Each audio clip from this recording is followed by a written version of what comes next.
మన ప్రపంచంలోనే రాత్రంతా సముద్రంలో మునిగిపోయి ఓన్లీ మధ్యాహ్నం సమయంలోనే దర్శనమిచ్చే ఏకైక పురాతన శివాలయం నిష్కలాంక్ మహాదేవ్ ఆలయం. స్వయంగా పంచ పాండవుల తపస్సుకు మెచ్చిన పరమశివుడు ఇక్కడ స్వయంభూగా 5 శివలింగాలుగా వెలిశాడు.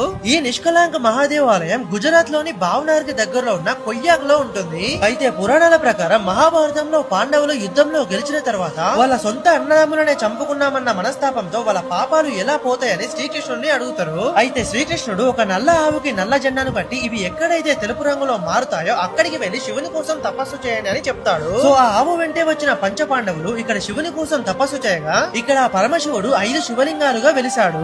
అయితే ఈ నిష్కలంక మహాదేవ్ ఆలయాన్ని దర్శించుకోవాలంటే ఈ సముద్రం మనకి కొన్ని గంటల సమయం మాత్రమే ఇస్తుంది. అంటే లో టైడ్స్ ఉన్నప్పుడు మెయిన్ గా 11 AM నుంచి 5 PM వరకు మనం దర్శించుకోవడానికి ఛాన్స్ ఉంటుంది. అది కూడా దాదాపు 1 కిలోమీటర్ వరకు బురదలో నడుచుకుంటూ వెళ్లి ఈ శివలింగాన్ని దర్శించుకోవాలి. సో పాండవులకి పాపాలు ఎలా అయితే పోయాయో మనం కూడా మనకి తెలియకుండా ఏమైనా పాపాలు చేస్తే ఇక్కడ దర్శించుకోవడం వల్ల ఆ పాపాలు పోతాయంట. సో ఇక్కడ 5 శివలింగాలతో పాటు 5 నంది విగ్రహాలు, ఇంకా అభిషేకం చేయడానికి 5 నీటి గుండాలు కూడా ఉంటాయి. సో ఎంతో అదృష్టం ఉంటే గానీ మనం ఈ ఆలయాన్ని దర్శించుకోలేము. సో మీరు కూడా మీ జీవితంలో ఒక్కసారైనా ఈ ఆలయాన్ని దర్శించుకోండి.